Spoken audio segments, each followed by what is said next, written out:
नमस्ते। कैसे हो आप सब? उम्मीद करती हूँ आप सब बिल्कुल ठीक होंगे। तो चलिए शुरू करते हैं आज के इस वीडियो को।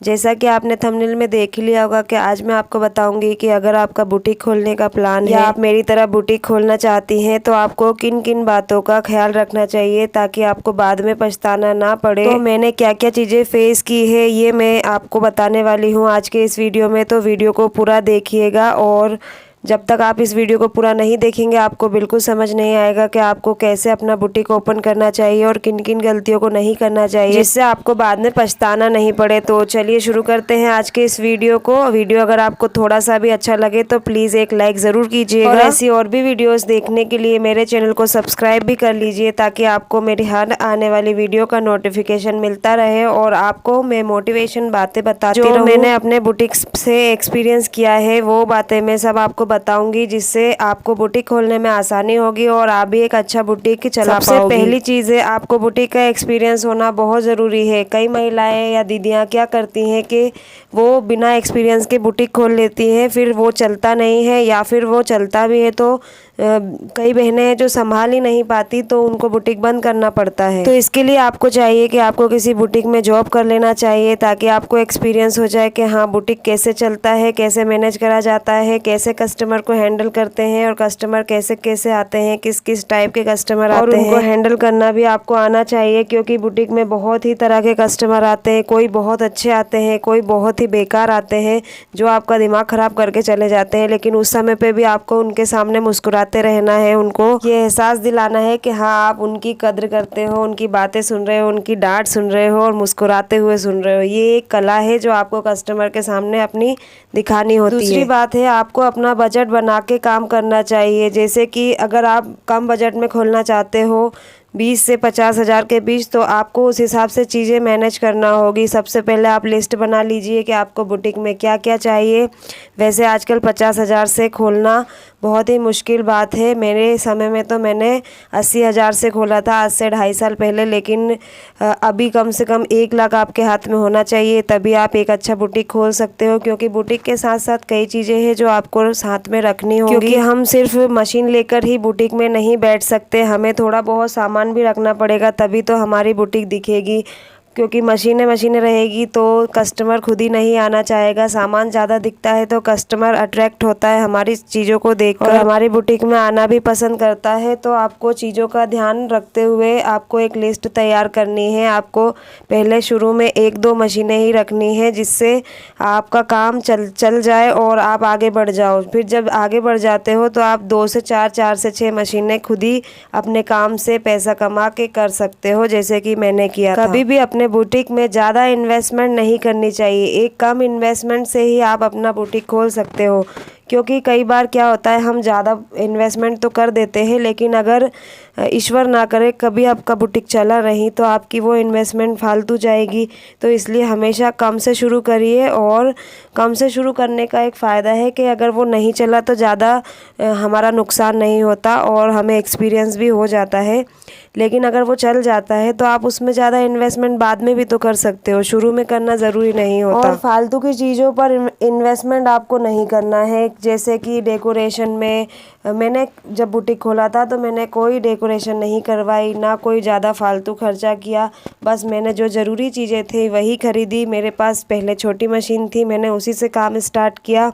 एक पीको की मशीन और एक सिलाई मशीन से मैंने अपना काम स्टार्ट किया था। आज मेरे पास 6-7 मशीनें हैं जो कि घर से भी काम करती हैं दीदियाँ। और मैंने भी अपने लिए एक जेक मशीन खरीद ली है जो कि मेरा सपना था। मुझे जेक मशीन से बहुत ज़्यादा प्यार था और मैंने अपनी कमाई से ही जेक मशीन खरीदी है।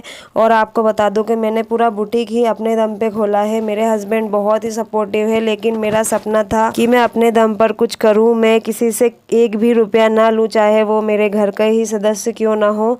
तो मैंने 1-1 रुपया जोड़ कर मैंने अपना बुटीक खोला और 50 से 80 हज़ार रुपये मैंने सिलाई कर के ही जोड़े थे और उन्हीं पैसों से मैंने अपना बुटीक खोला। और मैंने ये सोच के पैसा लगाया कि ये मैं जुआ खेल रही हूँ। अगर चल गया तो अच्छा, नहीं चला तो कोई बात नहीं, मुझे अफ़सोस भी नहीं होगा बाद में। लेकिन ईश्वर की मर्ज़ी और मेरी मेहनत रंग लाई और मेरा बुटीक बहुत अच्छा चला। और जो मुझे सामान चाहिए वो मैं अब बुटीक से कमाती हूँ और बुटीक पर ही खर्च कर लेती हूँ। मेरे बुटीक पर आज 5 से 6 लाख का सामान है। मेरे कई शॉर्ट वीडियोस में आपने देखा होगा, और नहीं देखा तो आप मेरे चैनल पर जाके देख लीजिए। क्योंकि हम बुटीक से जो कमाते हैं, मेरा मानना है कि हमें उसी में लगाते रहना चाहिए। क्योंकि जब तक हम हमारे बुटीक को बड़ा नहीं करेंगे, उसको ग्रो नहीं करेंगे, तो हमारी पहचान ही नहीं बनेगी। तो मेरा यही मानना है, मैं जितना कमाती हूँ उसका 80 से 90% बुटीक में ही लगा देती हूँ। क्योंकि अभी मुझे अपना बुटीक ग्रो करना है। अभी मुझे 2.5 साल हुए हैं और सभी कहते हैं कि बिज़नेस को ग्रो होने में कम से कम 3 साल तो लगते हैं। तो अभी मुझे इतनी कोई जल्दबाजी नहीं है। मेरे हस्बैंड है घर को देखने के लिए, मुझे घर में कोई पैसा नहीं देना होता है कि नहीं मेरी कमाई से घर चलता है। मेरे हस्बैंड है पीछे से सपोर्ट के लिए, वो घर देख लेते हैं, सब कुछ मैनेज कर लेते हैं और मुझसे कभी भी किसी भी चीज़ की उम्मीद नहीं रखते। और इसलिए मैं अपने बुटीक पर फोकस कर पा रही हूँ। अगर घर से सपोर्ट होता है तो आप बहुत कुछ कर सकती हो। तो बुटीक खोलते समय इस बात का बिल्कुल खास ख्याल रखिए कि ज़्यादा इन्वेस्टमेंट करने से आपको लॉस भी हो सकता है। आप हमेशा दूसरा प्लान तैयार रखिए कि अगर लॉस होगा तो आप उससे कैसे रिकवर होंगे, क्योंकि कई बार बहुत ज़्यादा तकलीफ़ होती है। लेकिन अगर आपकी मेहनत अच्छी है, आप काम करने में बिल्कुल परफेक्ट हो, आप कभी उस काम से थकते नहीं हो, आपको उस काम को करने में मज़ा आता है, तो आप ज़रूर ग्रो हो जाओगे।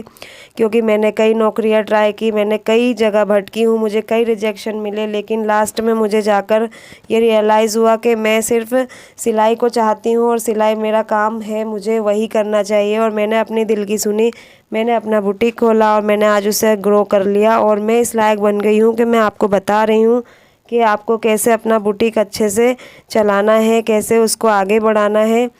तो यही है कि आप इन्वेस्टमेंट उतना ही करिए जितना लॉस आप सह सको।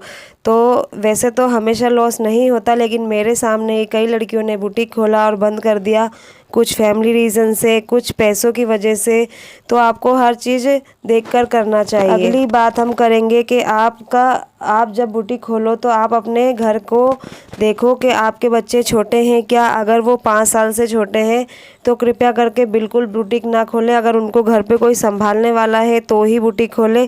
क्योंकि कई बार मैंने देखा है महिलाएं जोश जोश में बुटीक खोल लेंगी, चलेगा भी, लेकिन वो फिर घर और बच्चे और बुटीक को सही से चला नहीं पाती। वो कहाँ कहाँ ध्यान दे। एक महिला कुछ भी कर सकती है, लेकिन वो इतना भी नहीं कर सकती कि वो उतना ही टाइम घर पे दे दे, उतना ही टाइम बुटीक पे दे दे। तो मेरा मानना है कि जब बच्चे थोड़े बड़े हो जाए, जब इंडिपेंडेंट हो जाए, अपना काम खुद करने लगे, तब बुटीक खोलें। मेरा मानना है कि अगर हम बुटीक खोल लें और ग्रो भी कर रहे हैं, और अगर हमारा बच्चा ही सही से ग्रो नहीं हो रहा है, उसे हमारी कमी खल रही है और उसे हमारी ज़रूरत है, और हम अपना टाइम बुटीक को ज़्यादा दे रहे हैं, बच्चे को नहीं दे रहे हैं, तो ऐसे बुटीक खोलने का भी क्या मतलब। जब हम किसी बच्चे को धरती पर लाए हैं तो उसको एक लायक इंसान, एक अच्छा इंसान बनाएंगे, तभी तो हमारा देश आगे बढ़ेगा। तो हमें हमारे बच्चे पे भी फोकस रखना चाहिए। हाँ, हम बुटीक बाद में भी तो खोल सकते हैं, जब तक बच्चा इंडिपेंडेंट ना हो जाए, खुद से खाने पीने लगे, खुद अपना काम करने लगे, तभी आपको बुटीक खोलना है। मेरी भी एक 7 साल की बेटी है। जब वो 5.5 साल की थी तब मैंने अपना बुटीक खोला था, क्योंकि तब तक वो इतनी इंडिपेंडेंट हो चुकी थी कि अपनी स्कूल की ड्रेस खुद पहन लेती थी, खाना भी खुद से खा लेती थी, और बाकी के छोटे मोटे काम हैं जो वो खुद ही कर लेती थी अपने। तो वो इंडिपेंडेंट हो चुकी थी और मैंने उसको शुरू से ही ऐसा बनाया था। और कुछ तो स्कूल वाले आजकल बहुत अच्छे हो गए हैं, बच्चों को इंडिपेंडेंट बनाने की वो पूरी कोशिश करते हैं। वो कोशिश करते हैं कि बच्चा खुद से सारे काम करे। हमारे यहाँ पर जो स्कूल है जिसमें मेरी बेटी पढ़ती है, वहाँ पर बच्चों को झाड़ू लगाना भी सिखाया जाता है, ताकि वो अपना काम खुद कर सके और किसी पे डिपेंड ना रहे। तो ये एक बहुत अच्छी बात है, सभी स्कूलों में ऐसा होना चाहिए, बच्चों को हर चीज़ सिखानी चाहिए। तो हम बात करेंगे कि बुटीक जब भी आप खोलेंगे, जब आपके बच्चे इंडिपेंडेंट हो जाए, क्योंकि फिर आप दोनों में तालमेल नहीं बिठा सकते घर और बुटीक में। अगर आपके घर में कोई संभालने वाला है उनको, तो आप बुटीक आराम से खोल सकते हैं। फिर आपको चिंता नहीं रहेगी बच्चों की, क्योंकि कई बार इतनी इरिटेशन हो जाती है कि हम इतने डीमोटिवेट हो जाते हैं कि अच्छा खासा चलता हुआ बुटीक मैंने बंद होते देखा है, क्योंकि वो अपने बच्चे को संभाल नहीं पा रही थी। और मैंने उनसे पूछा कि आपने इतना अच्छा बुटीक क्यों बंद कर दिया, तो फिर बोलने लग गई कि मैंने गलती करी थी, मैंने बच्चे छोटे थे और बुटीक खोल लिया, और अब उनके बच्चे बड़े हो गए, लेकिन फिर भी उनका बुटीक खोलने का मन नहीं है, क्योंकि उनके अंदर जो डर बैठ गया है वो उसे हटा ही नहीं पा रही है। ऐसा आप बिल्कुल ना करें। और फिर हम आगे बात करेंगे कि बुटीक ऐसी जगह खोले जहाँ पर लोगों की आवाजाही बनी रहती हो, जैसे कि किसी सब्जी मार्केट के साइड में, वहाँ पर लेडीज़ बहुत आती हैं, किसी हॉस्पिटल के बगल में, क्योंकि वहाँ पर भी लेडीज़ का आना जाना रहता है। और भीड़ भाड़ वाले इलाके में आप दुकान देखें अगर आप किराए से ले रहे हैं तो, और अगर आप घर से करते हैं तो फिर कोई बात नहीं, आप अपने पैम्पलेट चिपका कर लोगों को बुला सकते हैं, नंबर लिखिए, कस्टमर को बताइए, किसी को भी बताइए कि हाँ हमारा बुटीक है, हम घर से चलाते हैं, तो कस्टमर आ जाते हैं। टाइम लगता है लेकिन बहुत सिलाई आती है। आज के ज़माने में इतना फैशन का दौर चल रहा है, हर किसी इंसान को हर ओकेशन पे नए नए कपड़े पहनने हैं, और एक दूसरे को देखकर भी कस्टमर कई कपड़े बनवाती है। तो सिलाई की आज के ज़माने में कोई कमी नहीं है। अगर आपके घर में भी सिलाई नहीं आती तो आप किसी बुटीक में जॉब कर लीजिए, वहाँ पर भी बहुत सिलाई रहती है। और बुटीक वालों को हमेशा वर्कर की ज़रूरत रहती है, कारीगर की बहुत कमी है, क्योंकि मैं अपने बुटीक से ही आपको बताती हूँ, मुझे हमेशा किसी ना किसी कारीगर की ज़रूरत बनी ही रहती है। लेकिन अच्छे कारीगर मिलना थोड़ा मुश्किल है। आते भी हैं तो ऐसे आते हैं जिनको आधा काम आता है, फिर आधा हमें सिखाना पड़ता है, तो फिर सिखा के हमें उन्हें रखना पड़ता है। आखिरी बात मैं आपको बताऊँगी कि बुटीक खोलते समय तो आपको बहुत जोश रहता है, लेकिन जब बुटीक खुल जाता है तब अगर कस्टमर नहीं आते तो आप डिमोटिवेट होते हो, आप सोचते हो अरे क्यों खोला, मुझे तो बंद कर देना चाहिए। तो देखिए बहनों, ऐसा कुछ नहीं है। मेरे खुद के बुटीक को चलने में 2 महीने लगे थे, जो कि मैं घर से ही काम करती थी। मेरे कस्टमर बने बनाए थे, फिर भी नए कस्टमर बनाने में मुझे बहुत टाइम लगा। तो सब्र रखना बहुत ज़रूरी है। आप सोचकर चलिए कि 6 महीने अगर आपका बुटीक नहीं भी चला तब भी आप बैठेंगी, और 6 महीने में आप मानोगे नहीं, चमत्कार हो जाएगा, आपका बुटीक चलने लगेगा। बस आपको सब्र रखना है, धैर्य रखना है, और अपने काम को लगातार करते रहना है। आपको मैं बता दूं कि मैं अपने बुटीक से 1 महीने में 1 छुट्टी लेने का भी मुझे टाइम नहीं है, क्योंकि काम ही इतना है। मैं मैनेज कर रही हूँ धीरे धीरे, क्योंकि कस्टमर आते ही रहते हैं। उनका जिस दिन छुट्टी कर लेती हूँ उस दिन घर पे फ़ोन आते हैं। तो देखिए काम का ऐसा है कि आप अच्छा काम करोगे तो आपको लोग दूर दूर से ढूंढते हुए आएंगे। मेरे कई कस्टमर हैं जो देश नहीं विदेश से आते हैं और अपने कपड़े सिलवा कर लेके जाते हैं। तो आपका काम अच्छा होगा तो आप बहुत दूर दूर तक फेमस हो सकते हो। बुटीक खोलते समय आपको धैर्य रखना बहुत ज़रूरी है, और उम्मीद करूँगी आपको आज का ये वीडियो हेल्पफुल लगा होगा। तो एक लाइक ज़रूर कीजिएगा। मिलते हैं अगले व्लॉग में। Bye bye.